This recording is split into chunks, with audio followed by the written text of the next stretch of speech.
میں آپ کو پہلے بتا دوں کہ تقریباً 2 یا 2.5 ہفتوں سے مجھے نزلے کی اتنی شدت ہے کہ میرے یہ دونوں کان بند، تو آپ تھوڑا زور سے بولیں گے تو مجھے آواز لیکن مجھے بار بار آپ کو بولنا نہیں پڑے گا کہ آپ بولیں، آپ شروع سے زور زور سے 6 لاکھ زور آواز آئی ابو الحسن کہاں کا ارادہ ہے؟ کہا مالک وہ جگہ دیکھنا چاہتا ہوں جہاں معراج کی رات میں آپ کا قدم چلے، وہ جگہ دیکھنا چاہتا ہوں جہاں معراج کی رات میں آپ کا قدم پہنچے۔ آواز آئی پلٹ جا تیرا قرآن بھی وہاں نہیں پہنچ سکتا جہاں میرا قدم پہنچے۔ جہاں جبریل کی حد ختم ہو جاتی ہے وہاں آپ میرے آقا کی حد شروع ہو جاتی ہے۔ کوئی حد ہے ان کے عروج کی بلغنا ہونا بھی کمال۔ جناب قرآن مجید فرقان حمید میں ایک واقعہ درج ہے، ظاہر ہے کہ ہم حضور علیہ السلام کی عظمت و شان کو سننے کے لیے یہاں جمع ہوئے ہیں اور کوشش کریں گے کہ ہم سرکار علیہ السلام کی شان پر اتفاق کرتے ہوئے اپنی گفتگو کو پائے تک پہنچائیں۔ آپ آگے تھوڑا سا تاکہ پیچھے آنے والے پریشانی کا سامنا نہ ہو۔ اللہ تعالیٰ کے ایک نبی گزرے ہیں حضرت سلیمان علیہ السلام، جن کی چرندوں پر، پرندوں پر، ہواؤں پر، زمین پر، آسمان پر، پانی پر، بارش پر، ہر شے پر آپ تشریف فرما تھے، درباری آپ کے سامنے موجود تھے۔ آپ نے حکم فرمایا کہ تختہ بلقیس لانا۔ اب تختہ بلقیس کیا ہے جناب؟ 40 ہاتھ گز لمبا ہے، 80 ہاتھ گز چوڑا ہے، منو ٹن وزن ہے اور 40 سے زیادہ بندے ایک وقت میں جس کو مل کر اترتے ہیں۔ آپ تشریف لے ہیں، تخت مغرب میں ہے۔ قرآن اس واقعے کو بیان کرتا ہے، آپ نے کہا تختہ بلقیس لانا ہے، عفریت نامی جن چڑھا ہوا، اس نے کہا حضور میں لے لیا۔ کہا کتنی دیر؟ کہا کہ محفل ختم ہونے سے پہلے، اور ظہر کے وقت آپ کی محفل ختم ہوا کرتی تھی۔ کہا محفل ختم ہونے سے پہلے میں تختہ بلقیس لے آیا۔ آپ نے فرمایا نہیں اس سے بھی جلدی آپ کے غلام آصف بن بلقیہ پھر انہوں نے عرض کی حضور میں لے آیا۔ کتنی دیر؟ کہا انا آتیک بہ قبل ان یغط الیک طرفک۔ میں نے آپ کے سامنے قرآن پڑھایا ہے، انا آتیک بہ قبل ان یغط الیک طرفک۔ حضور میں لے آؤں گا، اتنی دیر؟ کہا آپ پلک نہیں جھپکیں گے، اس سے بھی پہلے لے آؤں گا۔ آپ ابھی بھی شاید پہلا کوئی آپ اگر میری مجبوری سے فائدہ اٹھانا چاہتے ہیں کوئی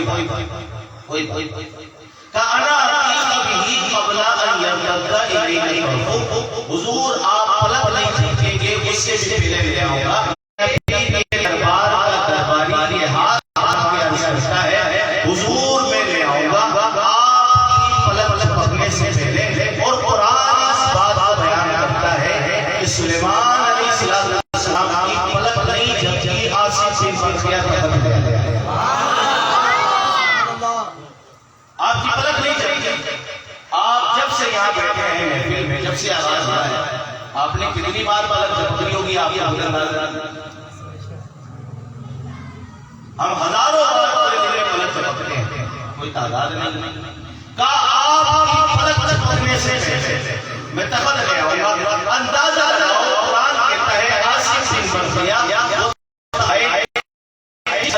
درباری کی یہ شان ہو تو اللہ تعالیٰ نے حضرت سلیمان علیہ السلام کو کیا مقام دیا ہوگا؟ پھر ذرا ایمان سے بتانا، مسجد اقصیٰ میں سلیمان جن کے پیچھے ہاتھ باندھ کے کھڑا اس محمد نبی کی شان کا لگا۔ معراج جب جبریل امین علیہ السلام نے اقامت نہیں تو ہر نبی نے یہ سوچا کہ شاید نماز حضرت آدم علیہ السلام پڑھائیں گے، آدم علیہ السلام پڑھائیں گے، کیونکہ آپ ابو بشر ہیں۔ سب سے پہلے کائنات میں ظاہری طور پر آنے والے حضرت آدم علیہ السلام ہی ہیں، لیکن قربان جائے ہم جس معبود کی امتی میں سرکار فرماتے ہیں صحابہ میں اس وقت بھی نبی تھا جب آدم مٹی اور پانی کے درمیان موجود ہو۔ سلیمان علیہ السلام حضرت آدم علیہ السلام اللہ کی بارگاہ میں توبہ کرتے ہیں، مالک میری توبہ کو قبول فرما، میری التجا کو قبول فرما لے، میری گزارش کو قبول فرما لے۔ توبہ قبول نہیں ہوتی۔ جب سرکار علیہ السلام کا وسیلہ پیش کرتے ہیں کہ مالک محمد رسول اللہ کا واسطہ میری توبہ کو قبول فرما، تو رب فرماتا ہے اے آدم تو نے یہ نام پڑھا۔ تو آدم علیہ السلام عرض کرتے ہیں مالک جب نے میرے جسم میں روح کی اور میں نے آنکھیں کھولی تو میں نے جنت کے پتوں کو، میں نے جنت کے درختوں کو، میں نے جنت کے پہاڑوں پر، جنت کے دروازوں پر، جنت کی دیواروں پر بس ایک نام تیرے نام کے ساتھ لکھا دیکھا تو میں یہ سمجھ گیا کہ کائنات میں اگر تجھے کوئی عزیز ہے تو وہ محمد رسول اللہ کی ذات ہے۔ فرمایا میں اس وقت ہی نبی تھا جب آدم مٹی اور پانی کے درمیان۔ سرکار علیہ السلام کی بعثت سے پہلے اللہ تعالیٰ قرآن مجید جو آئے کریمہ میں نے آپ کے سامنے تلاوت کرنے کا شرف حاصل کیا ہے، اس میں واضح طور پر اللہ نے ارشاد فرمایا کہ ہم نے اپنے محبوب کو مبعوث فرمایا۔ انہی میں سے حضرت موسیٰ علیہ السلام کا ایک امتی میں جناب انتقال کر جاتا ہے، اس کی عادت ہے کہ لوگوں کو پریشان کیا گیا تھا اپنی گفتار کے ذریعے، کردار کے ذریعے۔ جب انتقال ہوا تو لوگوں نے بغیر کپڑائے ایسے اٹھا کے پوری اللہ تعالیٰ نے وحی فرمائی موسیٰ علیہ السلام پر موسیٰ جاؤ اپنا جگہ پر ہمارا بندہ ہے، اور جا کر اس نے ساری زندگی گناہوں میں گزاری، ساری زندگی اس نے تیری نافرمانی میں گزاری، پھر تیرا بندہ کیسے ہو سکتا ہے؟ میرے رب نے فرمایا موسیٰ میں جانتا ہوں گناہگار ہے، سیاہکار ہے، بدکار ہے، ذلیل و خوار ہے، لیکن جب یہ تورات اور تورات کے اندر میرے حبیب محمد عربی صلی اللہ علیہ وسلم کا نام دیکھا یا محبوب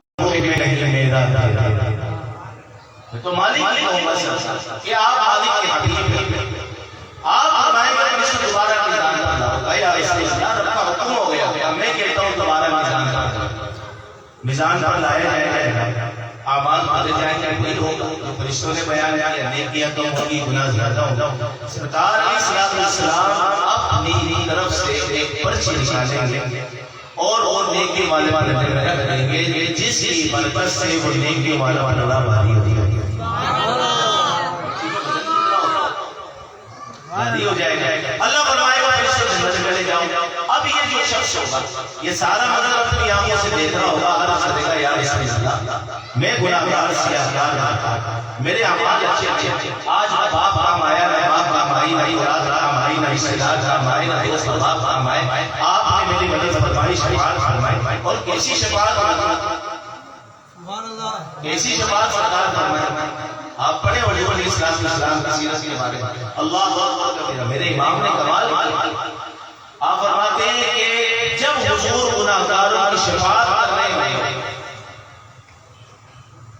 تو سامنے کھڑے جو نیکوکار ہوں گے جنہوں نے زندگی میں کبھی کوئی گناہ ہی نہیں کیا ہوگا، یہ تو بخشے بخشائے لوگ ہوں گے، کہ سرکار کی شفاعت دیکھ کر وہ نیکوکار کی خواہش کریں گے کہ کاش دنیا میں ہم بھی کوئی گناہ کر کے آتے سرکار ہماری شفاعت، اور لوگوں کو جناب میں کبھی اعتراض باتیں نہیں کرتا، لیکن صرف آپ کو سمجھانے کے لیے کہ سرکار شفاعت کریں گے ایسا کیسے ہو سکتا ہے؟ تانبے کی زمین ہوگی، سورج سوابین ہوگا، جناب آپ سرکار کی بات کرتے ہیں۔ ابن ماجہ کی حدیث پڑھی، حضور علیہ السلام نے ارشاد فرمایا کچا،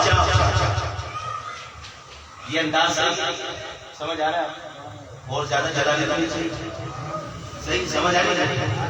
بڑی بڑی باری باری فرمایا کچا حملے ناکام جو ماں کے پیٹ میں ہی دم توڑ، دنیا میں زندہ نہیں.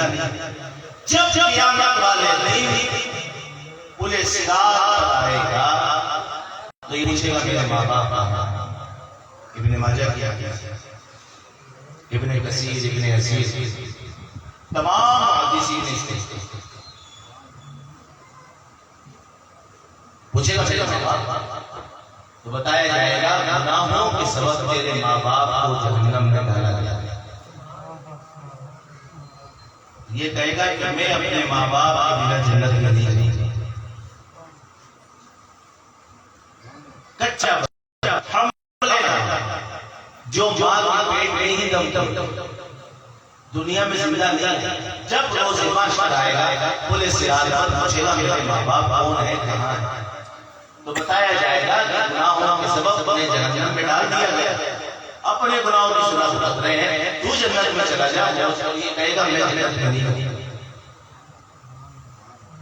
اللہ فرمائے گا تجھے جنت عطا کر دی گئی، تو جنت میں جا. تیرے ماں باپ اپنے گناہوں کی سزا کاٹ رہے ہیں. یہ کہے گا مالک میں جنت میں نہیں جاؤں گا. اگر تو نے مجھے جنت میں بھیجنا ہے تو میرے ماں باپ میرے ساتھ میرے ماں باپ بھی میرے ساتھ. اب حدیثی الفاظ سرکار کا اللہ فرمائے گا او جھگڑا لو، گھر سے نہیں لایا یہ الفاظ، حدیث ہی کہا جائے گا او جھگڑا لو، اور اس کو حکم دیا جائے گا اس کی ناڑوں سے اس کی ناک سے سوئی لگاؤ، رسی باندھو. جو بھی معاملہ ہوا وہ جناب باندھی جائے گی اور وہ رسی جہنم میں پھینکی جائے گی، اور اس سے کہا جائے گا کہ جا اپنے ماں باپ کو نکال اور اپنے ساتھ ساتھ لے جائے. یہ اتنی ٹھنڈی بات نہیں تھی جتنی ٹھنڈی آپ سبحان اللہ بول رہے ہیں. کہ اپنے ماں باپ کو نکال جنت میں لے جائیے. جناب حدیث مکمل ہو گئی. علماء یہاں بڑی خوبصورت گفتگو. اللہ تعالیٰ نے اس بچے کو اتنی طاقت کیوں عطا کی اور کیسے نہ دنیا میں زندہ آیا، نہ عمالت چیک کیے، نہ سجدہ کیا، نہ کوئی عبادت کی، نہ کوئی تلاوت کی، نہ کوئی روزہ رکھا، نہ صدقہ و خیرات کیا، کوئی اعمال نہیں. جب سانس ہی نہیں رہا کیا کر سکتا؟ اللہ نے اسے یہ طاقت دی کہ جہنم میں گرے ہوئے کو نکالے. سمجھے بھائی؟ جناب آپ اعتراض کرتے ہیں کہ بڑی شفاعت نہیں کر سکتے، اپنے مریدین کو کیا بخشوائیں گے؟ کبھی غوث اعظم پر، کبھی داتا صاحب پر، کبھی خواجہ صاحب پر، کبھی کسی بزرگان دین پر اعتراضات کیے جا رہے ہوتے ہیں. سنیے بڑی بڑی بات کی. علماء فرماتے ہیں کہ وہ بچہ جو دنیا میں آیا ہے اللہ تعالیٰ اسے اتنی طاقت دے گا کہ وہ جہنم میں گرے ہوئے کو نکال رہا ہے. اس کی وجہ کیا ہے؟ وہ نطفہ مسلمان کا ہے. شادی شدہ حضرات کے میری بات وہ نطفہ مسلمان کا ہے، اور جس ماں کی کوکھ میں وہ 2 مہینے رہا وہ ماں مسلمان ہے. کا اتنی نسبت اسلامی جس کو مل جائے وہ جہنم میں گرے ہوئے کو نکال رہا ہے. حسینی سید ہو، جن کی رگوں میں شہید کربلا کا خون ہو، خود مصطفیٰ کا خون ہو، تو کیوں نہ اپنے مریدوں کو جہنم سے نکال کر اپنے جنت میں فرمائے. اور جب کہ غلاموں کو نہیں طاقت عطا فرما سکتا ہے تو پھر سرکار کی طاقت کا اندازہ کون لگا سکتا ہے؟ کبھی جناب اس پر ایک بات سوال آپ سجدہ کرتے ہیں، ہم بھی سجدہ کرتے ہیں. مقدار کی 3 سبحان اللہ زیادہ ہے تو 5، اس سے زیادہ پھر حکم یہ ہے کہ سرکار حضور علیہ السلام قیامت والے دن اپنے امتیوں کے لیے یہ سجدہ ریز ہوں گے، رب کی بارگاہ میں سجدہ کریں گے. اور سرکار خود فرماتے ہیں میں قیامت والے دن رب کو ایسا سجدہ کروں گا جو کائنات میں کسی نے نہیں کیا. کسی نے آپ جانتے ہیں کتنے دنوں پر مشتمل ہو؟ جانتے ہیں آپ سے؟ مجھے بڑی خوشی ہوگی اگر آپ نے سمجھ سکا. فرمایا آپ کتنی دیر دیتے؟ 30 سیکنڈ. ایک منٹ زیادہ سے اگر امام صاحب کو لمبا سجدہ کر دیں تو نماز کے بعد پھر نمازی پکڑ لیتے ہیں. جناب خیال کیا کریں بزرگ آدمی سجدے میں جاتا ہوں تو پھر اٹھا نہیں جاتا. سرکار علیہ السلام کا جو سجدہ ہوگا وہ 2 ہفتوں پر مشتمل ہوگا. کتنے 2 ہفتے تک حضور سجدے میں رہے گا. فرمائے گا ارفع رأسک یا محبوب سر اٹھائے. کیا کمال میرے گناہگار یہ مجھ سے پیار کیا کرتے تھے, مجھ سے محبت کیا کرتے تھے, مجھ سے الفت کیا کرتے تھے, میری یاد میں سے آیا. اللہ اکبر. تو کیا کیا کمال جس طرح یہ دنیا میں پیار کرتے تھے اور دنیا میں یہ اس بات کے لیے دعائیں کیا کرتے تھے کہ مالک ہمیں جنت الفردوس کو سرکار کا فروز عطا کرنا. یا اللہ تعالیٰ کی دعا کو قبول مجھ محمد. آپ جانتے ہیں پھر کیا ہو, جو گناہوں کے سبب گناہ میں جہنم میں چلے گئے ہوتے اور اپنی سزا بھگت رہے ہوتے, سرکار علیہ السلام کی شفاعت کی وجہ سے اللہ تعالیٰ انہیں جہنم سے نکال کر داخل جنت فرمائے. ایسا نہیں ہوگا محبوب جو جہنم میں چلے گئے اب جب باقی ہیں تو ان کی شفاعت نہیں. فرمایا کہ آدم علیہ السلام سے لے کر عیسیٰ علیہ السلام تک کچھ لوگوں کا گروہ انبیاء کے پاس جائے گا اور وہ جا کر کہے گا کہ آپ ہماری مدد کیجیے, آپ ہماری شفاعت کیجیے. ہر کوئی انکار کرتے ہیں. چلیں یہ بات آئی تو آپ کو ایک بات اور سنا. فرمایا قیامت والے دن ایک شخص اس کے اعمال کھولے جائیں گے اور اس کی نیکی والے پڑے میں ایک نیکی نہیں ہوگی. اگر وہ نیکی ہوتی تو اللہ تعالیٰ اسے جنت دیتا. وہ رب کی بارگاہ میں عرض کرے گا مالک مجھے مہلت, میں جا کسی سے نیکی مانگ رہا ہوں. اللہ مہلت عطا فرمائے گا اپنے باپ. آپ نے سنا قیامت والے دن نہ باپ بیٹے کا ہوگا نہ بیٹا باپ کا ہوگا, نہ ماں بیٹے کی ہوگی نہ بیٹا ماں کا ہوگا. جائے گا باپ تو نے دنیا میں مجھ پر بہت احسانات بڑی تکلیفیں اٹھائی گئی سب کچھ آج بس مجھے میں جنت باپ بیٹا آج اپنی تیرا حساب کتاب ہو گیا, میرے حساب کتاب میں بھی بہت ماں کماز سردیوں کی سخت راتوں میں تو پیشاب پر سوئی ہوئی سینے پر سوئی ساری رات جاگ کر میرا انتظار کرتا. میں بال بچوں والا بھی ہو گیا لیکن تو پھر بھی میری فکر کرتی. میں شہر سے باہر چلا جاؤں تو میرے بھائیوں سے فون کروا کے کھانا کھایا نہیں کھایا, دوائی نہیں سویا نہیں سویا, کیا اس طرح زندگی گزارتا. ہر بات کی ذکر آج میرا بیٹا مشکل میں آ گیا. ایک ماں کہیں گے بیٹا میرے رشتے داروں پاس تم نے ہمارا بڑا ساتھ دیا محبت کیا. آج سب انکار کرتا. دوست کے پاس وہ دوست جب عید والے دن یہ گھر سے نکلتے تھے تو ان کے کپڑے ایک جیسے, ان کے ہاتھوں میں گھڑی ایک جیسے اور چپل ایک جیسے, بال ایک جیسے کٹے ہوئے. اور اگر کوئی ایک سے بات کر لیتا وہ یہ کہتا اس سے کر کے سمجھ لو اس سے بھی ہو. اتنی محبت تھی اس دوست کے پاس کہ تمہیں دنیا میں بڑا ساتھ تو سکھ دکھ میں میرے کام آج مہربانی کرے وہ بھی انکار.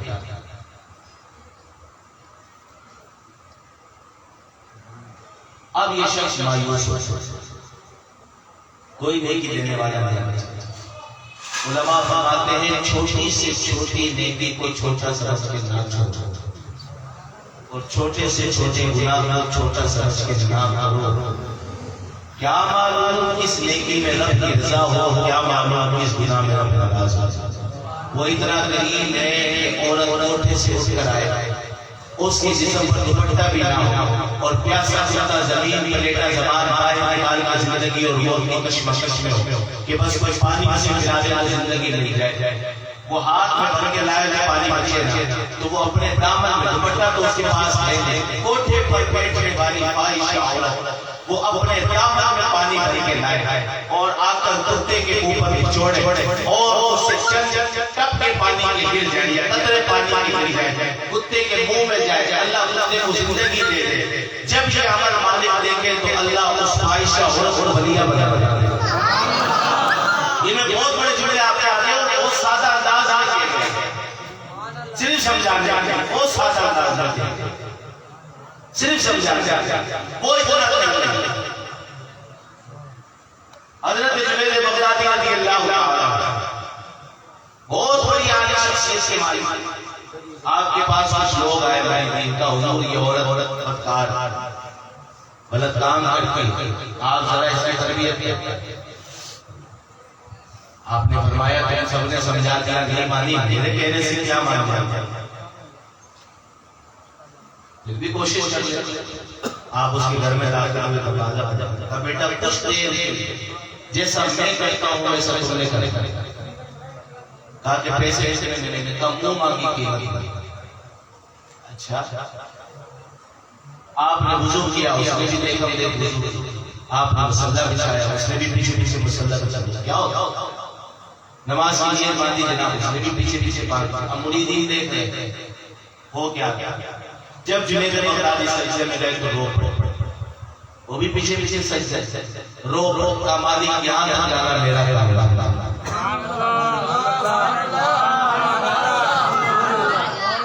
مجھے یقین نہیں ہو رہا کہ نبی میں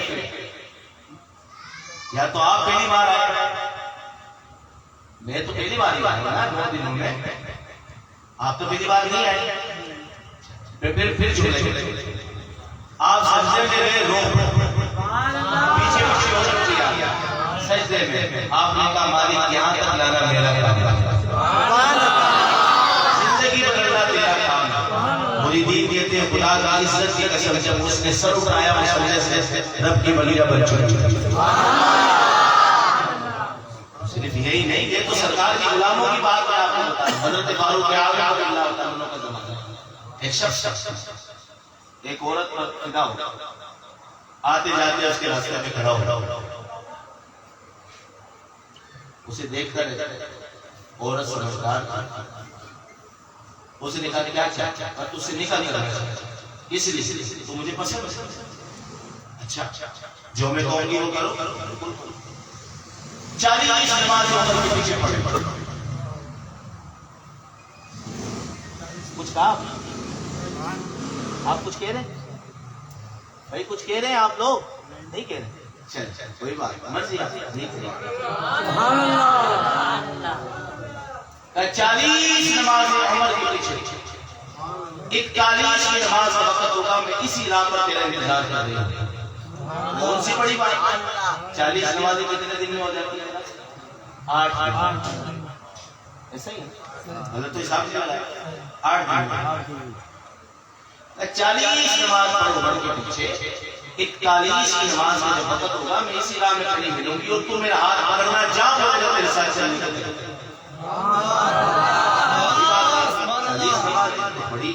تو نے کون سا کوئی چاند تارے توڑ کے لانے کی بات کرتی یا کوئی کروڑوں روپے کی مالیت مانگی یا میری جائیداد میں سے آتا حصہ مانگا کچھ نہیں مانگا نمازیں پڑھ لو ویسے ہی پڑھتا بھی پڑھ لو لیکن پڑھنے پابندی ایک ادا نہیں ہونی بالکل ایسے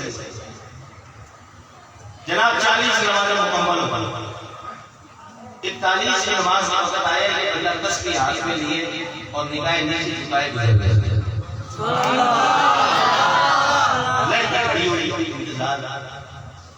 یہ گزر گیا اس نے آواز او میں تیرے انتظار کر رہا ہوں میں نے پیچھے وعدہ کیا تھا جب 41 کی نماز کا وقت ہوگا تو میں اسی رات کو تجھے ملوں گی اب وقت آ گیا ہے تو جا مجھے لے کے جانا چاہتا ہے چل ہم نکاح بھی کریں گے میں تیرے ساتھ زندگی گزارنے کو تیار. اس نے پیچھے مڑ کے دیکھا نگاہ اٹھائی کون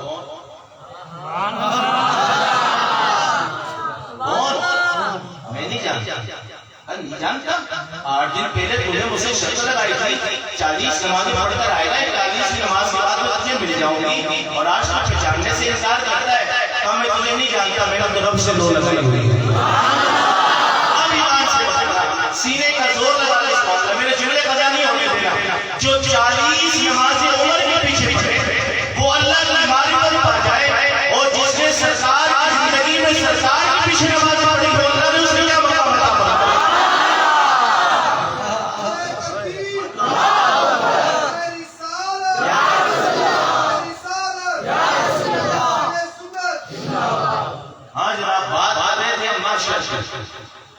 یہ شخص ہو جائے گا مایوس کوئی سے لگی نہیں اب یہ مایوس ہو کر پلٹ رہا ہوگا کہ اب جہنم میں ہی جانا ہے تو ایک شخص اس کو مل جائے گا مایوس پریشان کہ تو نہیں جانتا آج اتنا بڑا پریشانی ہے تانبے کی زمین ہے سورج سبا مید پر ہے گناہگار اپنے ہی پسینے میں ڈبٹیاں کھا رہے ہیں پیاس کے لوگوں کی حالت یہ ہو گئی ہے کہ ان کی زبانیں لٹک کر نافرت آ گئی اور ننگے بدن کھڑے ہونے سے آج آپس میں ایک دوسرے کی بات کسی کو پتہ چل جائے کسی تیسرے بندے کو تو ہم پریشان ہیں کہ یار اس سے بات کیسے یہ تو ہمارے گھر کی بات قیامت والے دن کے جناب پوری کائنات کھڑی ہوگی اور اس کے سامنے نام ہے ہمارے پاک سنا اور اس پر یاد رکھو سرکار کی حدیث آپ سنا سرکار علیہ السلام نے فرمایا جس نے دنیا میں کسی کو ذلیل قیامت والے دن اللہ اسے لوگوں کے سامنے رسوا فرمائے یہ سبحان اللہ کہنے کا وقت تو خیر نہیں ہے اس پر استغفر اللہ پڑھنا چاہیے کہ ہم جب 4 لوگ کھڑے ہوتے ہیں تو ہم سامنے والے کو ذلیل کر دیتے ہیں تمہیں شرم نہیں آتی ان 4 لوگوں پر اپنی داد اٹھانے کے لیے یاد رکھو جس نے دنیا میں کسی کو ذلیل کیا ہوگا روز ماشاءاللہ اسے ذلیل کرے اور تم کیا ذلیل کرو گے جو رب ذلیل کرے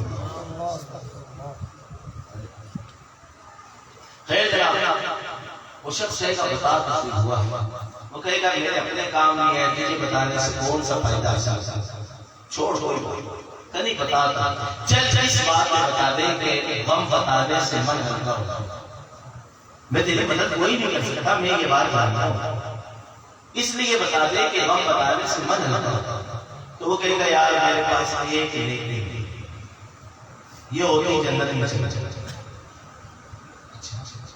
باپ کے پاس بھی گیا ماں کے پاس بھی گیا دوستوں کے پاس بھی گیا رشتہ داروں کے پاس کوئی کام نہیں بہت پریشان ہے میں نے زندگی جو ہے وہ نیکیوں میں گزاری لیکن بس ایک نیکی کم ایک سرکار کی حدیث سے قیامت والے دن لوگ ترسیں گے مالک اجازت دے 2 رکعت نماز نافل پڑھ لیکن کہا جائے گا کہ دنیا کا اب کچھ نہیں موسیٰ علیہ السلام کی امت میں اللہ تعالیٰ نے ایک شخص کو 400 سال کی زندگی دی کتنے سال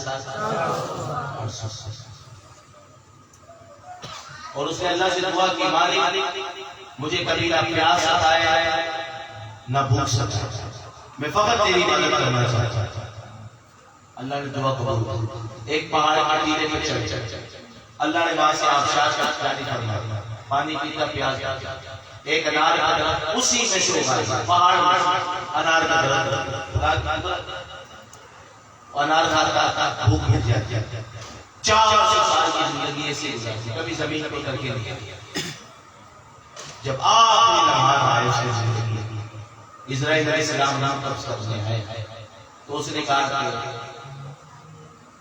آپ ہمیں 2 رکعت نماز کی مہلت دے دے جب میں پہلی رکعت کے پہلے سجدے میں جاؤں یا دوسری رکعت کے پہلے سجدے میں جاؤں دونوں روایت وہ میری روح پر آپ نے مہلت دی 400 سال صرف نماز نہیں پڑھی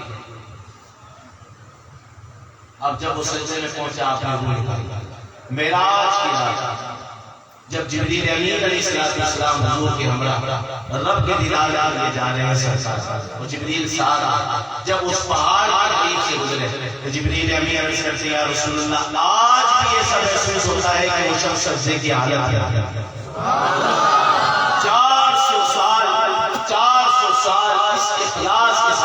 اس لفظ کی بات آتی ہے کہ آج بھی جب اس پہاڑ کے قریب سے گزرتا ہوں تو ایسا محسوس ہوتا ہے کہ شمشاد ہزاروں سال گزرنے کے بعد کہا موسیٰ علیہ السلام کا زمانہ 10 سال کا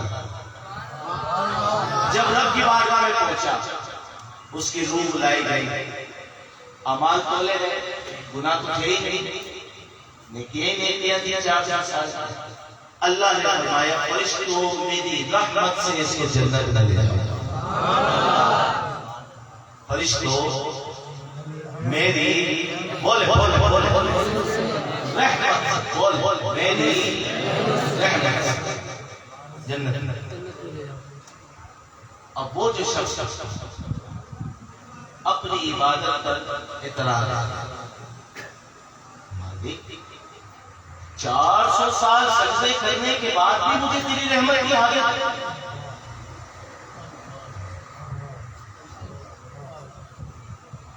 400 سال صرف نمازیں پڑھ کر آیا ہے اب بھی تیری رحمت سے جنت میں جاؤں گا اللہ نے فرمایا فرشتہ کو دوبارہ نماز 400 سال کی نماز رکھ دی گئی اور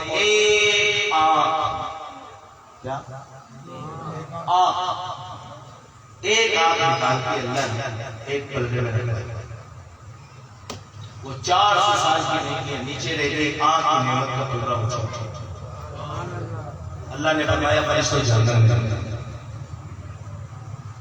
رب کی بارگاہ میں گڑگڑایا رویا یا مالک مجھے معاف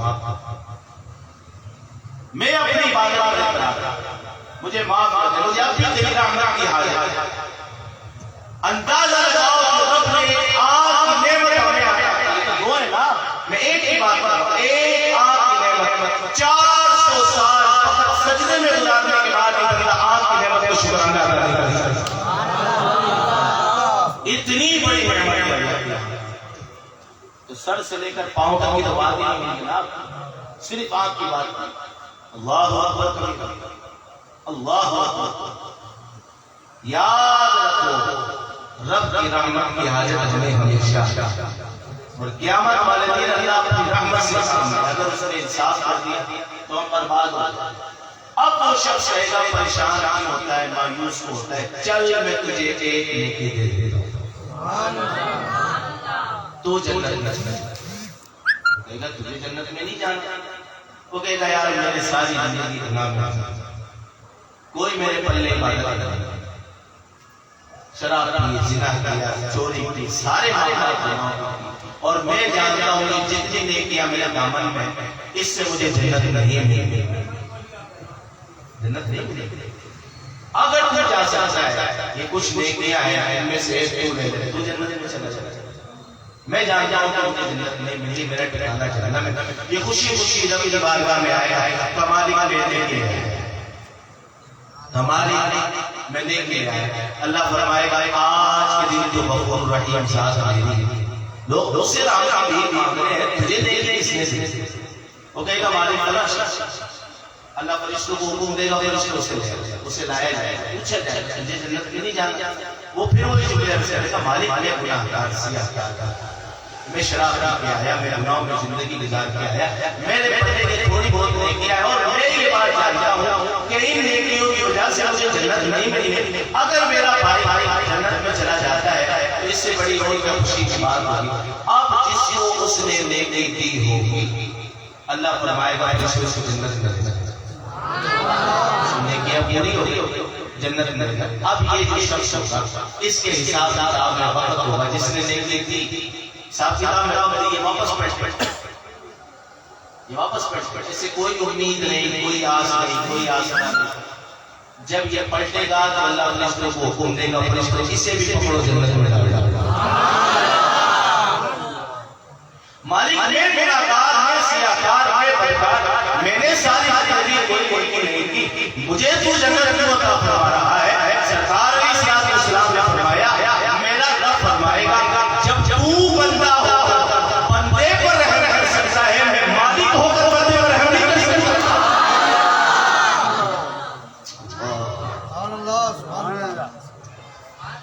سرکار صلی اللہ تعالی علیہ وسلم کائنات میں اللہ کی سب سے بڑی برکت حضور سے بڑی رحمت. اور بعد میں واقعہ معراج سے شروع کی حضور کی افضلیت کا. تو یاد رکھو کہ حضور بعثت کے اعتبار سے آخری نبی ہیں، لیکن سرکار علیہ السلام خود فرماتے ہیں میں اس وقت بھی نبی تھا جب آدم کو رب نے وجود بھی نہیں بخشا. اس وقت بھی سرکار سیدہ آمینہ سلام اللہ علیہا آپ فرماتی ہیں کہ جب درختوں کے قریب سے گزرتی، پہاڑوں کے قریب سے گزرتی تو مجھے سلام کی آواز آتی. پہاڑ پر درخت سلام پیش کیا کرتے تھے، السلام علیکم یا محمد رسول اللہ، تم پر سلامتی ہو اے رسول کی ماں. وہ درخت اور پہاڑ جانتے ہیں ابھی سرکار دنیا میں تشریف نہیں لائے. حضور کے آنے سے پہلے اللہ تعالیٰ نے درختوں کو، پہاڑوں کو سمجھ کے لیے جو گزر رہی ہے یہ رسول کی ماں ہے.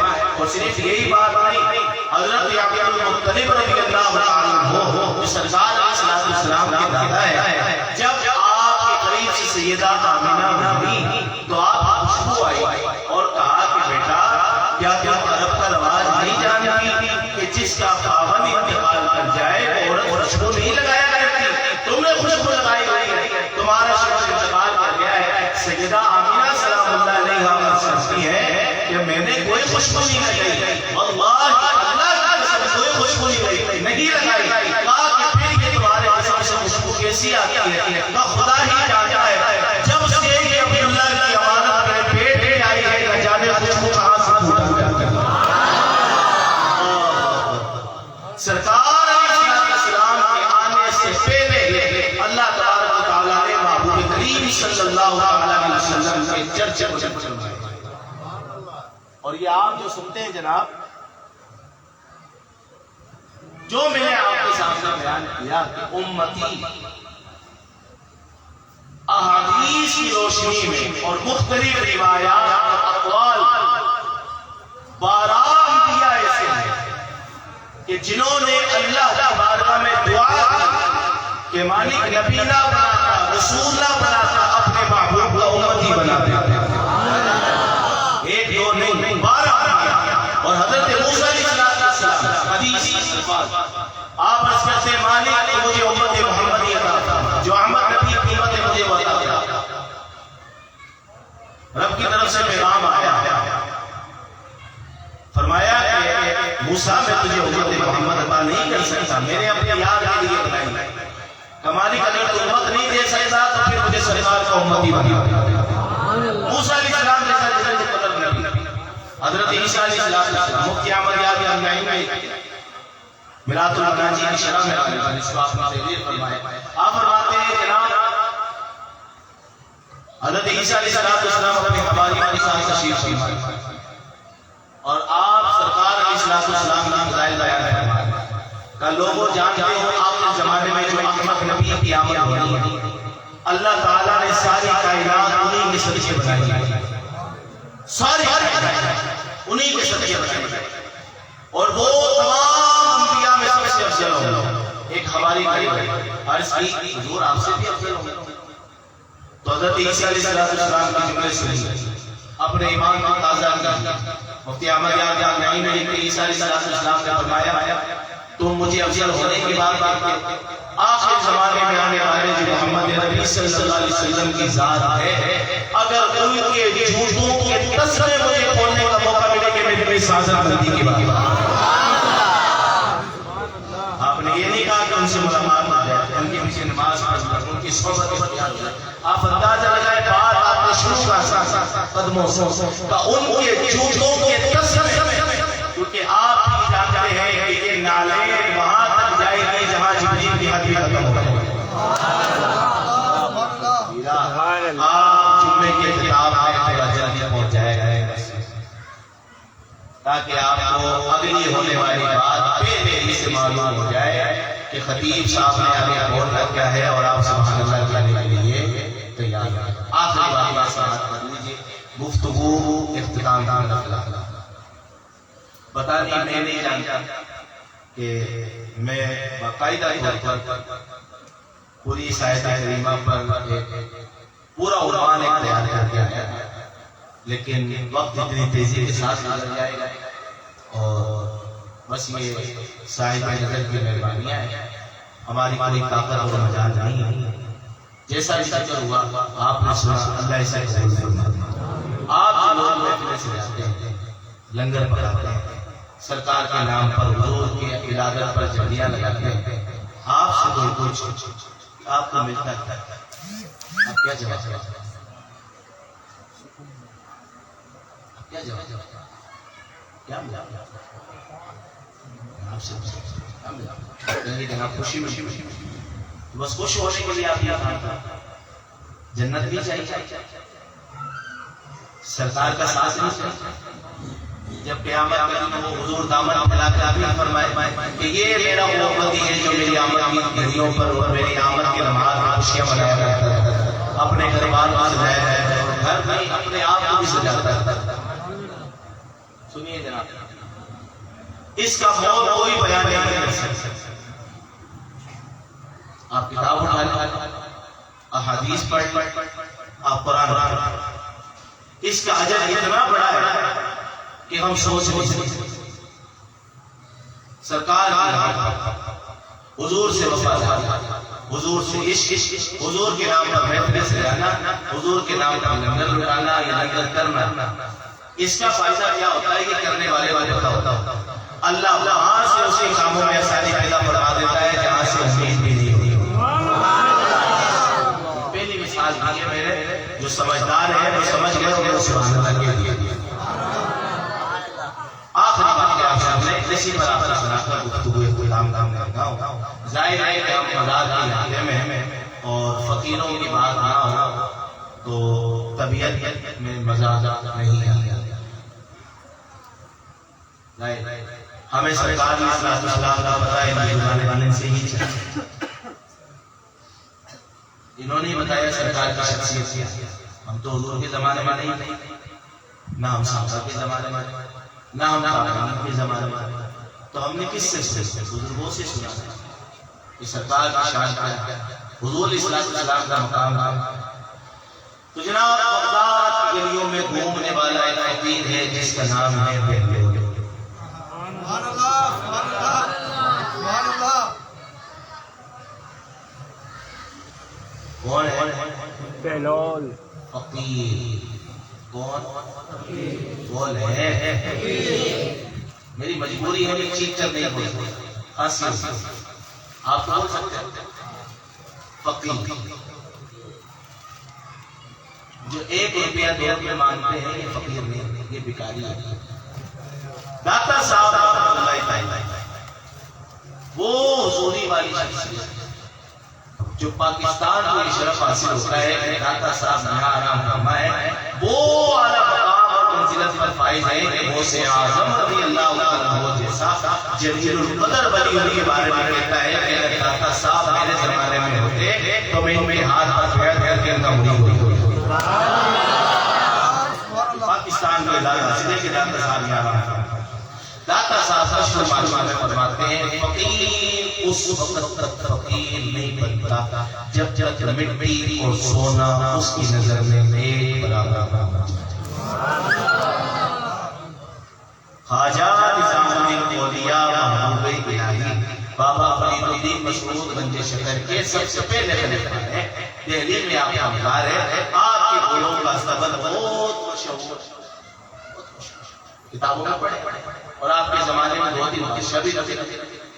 تو ایک بادشاہ نے لگا لی کہ حضور آپ کے گھوڑوں کا سبق دیکھنا چاہتا ہوں۔ آپ نے منع فرمایا۔ بادشاہ نے جناب بس انتظار میں لگا رہا، ایک دن جیسے جیسے کر کے غصہ درباریوں نے روک دی۔ بادشاہ کو شرارت لگی کہ حضور بادشاہوں کے دروازوں پر بھی درباری، فقیروں کے دروازوں پر بھی درباری، پھر بادشاہ نے اور فقیری میں فرق کیا دیکھا؟ تو کہا بادشاہوں کے دروازوں پر بھی درباری ہوتے ہیں وہ بھکاریوں کو روکنے کے لیے، اور ہمارے دروازے پر جو درباری کھڑے ہیں وہ تو جیسے بادشاہوں کو روکنے کے لیے۔ اس نے کہا اب یہاں تک آ گیا، تھوڑا اور آگے جانا ہے، بڑی خواہش ہے لوگوں سے بڑا بڑا ہے. ذرا ایک بار آپ کے استقبال کی زیارت کرنا چاہتا ہوں. آپ نے اجازت دی. جب اندر پہنچا تو کیا دیکھتا ہے کہ گھوڑوں کے جو گلے میں زنجیر بندھی ہے وہ سونے کی. ایک نہیں سینکڑوں کی تعداد میں.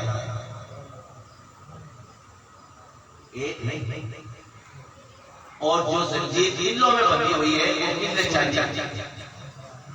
اس کو پھر چلا رہا, اس نے پھر پرچی. حضور بڑا فقیر بننے کا دعویٰ ہے. عجیب معاملہ, بادشاہوں کے پاس بھی سونا, فقیروں کے پاس بھی سونا. پھر بادشاہ اور فقیر میں فرق کیا ہے؟ داتا صاحب سے ہمیں یاد ہے فقیر اس وقت تک فقیر ہی بنتا رہا جب مٹی اور سونا اس کی نظر میں ایک برابر نہ. بس یہ جملہ یاد آتی ہے. یہ بات صحیح. جب اس میں لکھا کہ بادشاہی اور فقیری میں فرق کیا رہ گیا کہ نظام الدین اولیاء بولے بادشاہوں کے پاس جو سونا ہوتا ہے وہ تجوریوں میں چھپا کے رکھتے ہیں اور فقیروں کے پاس جو سونا ہوتا ہے وہ گھوڑوں کے قدموں میں ڈال کے رکھتے ہیں. بڑی میں آخری بات کیا مجھے سنانے لگا تو اس کے طرف آ گیا. فقیر بڑے بڑے بال برابر مٹی جمی ہوئی, پھٹے پرانے, بارش ہو رہی, دریائے دجلہ کے کنارے بیٹھا ہوا ہے. بڑا مشہور دریا ہے بغداد. دریا دجلہ کے کنارے بیٹھا ہے. مٹی کے گلولے بنے ہوئے چھوٹے چھوٹے.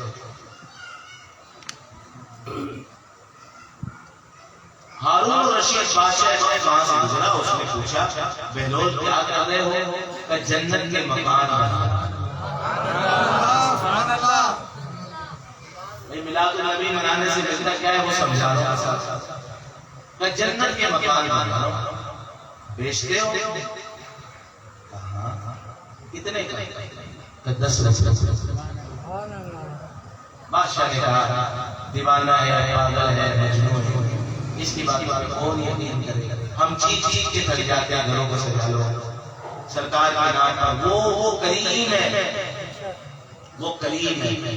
بندہ لاکھوں روپے کا لنگر کرے, سرکار قبول نہ فرمائے اور بندہ ذات کا موچی ہو, اس کی حیثیت کچھ نہ ہو, 10 روپے کے چلے بازار سے خرید کے لائے اور گھر میں ہی اپنے بچوں کو بٹھا کے محفل سجائے جائے اور وہی اس پر فاتحہ پڑھ کے خود بھی کھائے, بچوں کو بھی کھلائے اور رات آنسوؤں سے بھری ہوئی آنکھوں کو لے کر سو جائے کہ پتہ نہیں سرکار قبول کرے نہ کرے. وہ لاکھوں روپے کے لنگر کرنے والوں کی سرکار قبول نہ کرے اور یہ ذات کا موچی جس نے 10 روپے کے چنے سرکار کے نام پر اپنی ہی اولاد کو پلائے ہیں اور رات سوئے تو سرکار آپ میں آئے اور فرمائے پریشان کیوں ہوتا ہے؟ ہم نے تیری محفل کو بھی قبول کیا ہے, تیرے لنگر کو بھی قبول کر لیا.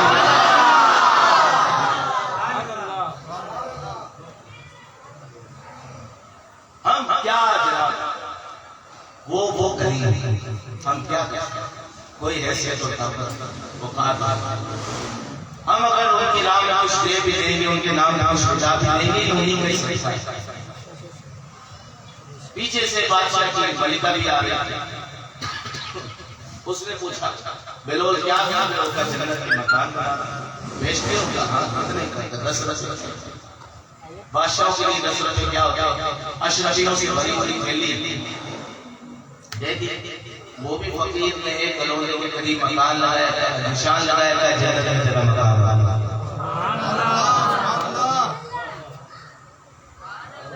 رات سو کے بادشاہ بھی سو گیا, ملکہ بھی سو گئی. بادشاہ نے خواب دیکھا جنت میں عالی شان محل ہے جس کے اوپر ملکہ کا نام لکھا ہوا ہے. جب جانے لگا درباریوں نے روک دیا, کہاں جاتے ہو؟ ہم میری ملکہ کا ہے, دنیا کے ساتھ بھی ہو رہے ہیں, آخرت کے ساتھ بھی ہو رہے ہیں. پریشان ہو گیا, پھیار ہو گیا, مہربانی کو اٹھایا, کون سا نیک عمل کیا تیرا جنت میں مکان دیکھا عالی شان؟ وہی روز کے سلسلے, کوئی نماز, کوئی عبادت, کوئی تلاوت, کوئی صدقہ و خیرات, کوئی نیا عمل نہیں کیا, نہیں کچھ تو کیا ہوگا. کافی دیر سوچنے کے بعد یاد آیا کہاں وہ بہلول جسے لوگ دیوانہ پاگل مجنون کہتے ہیں, دریا دجلہ کے کنارے بیٹھا تھا. تو میں نے اسے اشرفیوں کی بڑی تھیلی دے دی اور وہ جنت کے مکان بیچ رہا تھا. بادشاہ سر پکڑ کے بیٹھ گیا, کہا یار وہ تو مجھے بھی میں نے تو پاگل کی بات سمجھ کے یقین کی. بادشاہ اگلے دن جان بوجھ کے ہنس کر فقیر کبھی بھی آپ کو تربیت نہیں ملے، کبھی جمال میں، کبھی کمال میں، کبھی جلال میں، فقیر کبھی ایک تربیت نہیں ملے۔ اس نے کہا کہ یار آج تم کو مل جائے اسی طبیعت میں بتا یہ جناب خرامہ خرامہ قدموں سے چلتا ہوا دھیمے دھیمے دل میں بس یہ بات ہے کہ یار یہ آج بس میں سے پوچھوں اور یہ وہی جواب دے دے بس مزہ آ جائے۔ کل ملکہ کو کتنے کا دیا تھا اس نے؟ یہ بات یاد رکھیے گا، جملے مجھے قضا ہونے کا اشارہ۔ بادشاہ جب گیا دریا دجلہ کے کنارے اور دیکھا بیلور بیٹھا ہوا ہے گھارس بزبز کی، قریب گیا کہا بس اب اس سے پوچھوں جواب بھی کوئی دے دے مزہ آ جائے گا۔ بادشاہ نے پوچھا بیلور کیا کہا؟ اس نے کہا جنت کے مقام کا۔ اب بیچتے ہو؟ ہاں کتنے کا؟ آدھی سلسلت بلدی۔ آپ نے جملے قضا کیا، آپ نے قضا کیا، کوئی بات نہیں ہے، میں آپ کی دماغ ہے، میں آپ سے کوئی شکوہ گلہ نہیں کر سکتا۔ کا آدھی سلسلت لگے گی، کا کل تو 10 روپے کا دیتے تھے، آج آدھی سلسلت مانگتے ہو، کا کل سودا دیکھا نہیں تھا، آج سودا دے کر لینے آئے ہو۔ میرے امام بولے آج میرے اوپر آج مگر بابوں سے پھر نہ مانیں گے قیامت میں اگر مان جا۔ میرے ان ٹوٹی ٹوٹی جملوں کو کی بارگاہ میں قبول فرما لے۔ اگر اس دوران کوئی کلمہ کفر سے دعا ہوا آپ امام کی دعا فرما کر اسے توبہ بھی کرے گا۔ وآخر دعوانا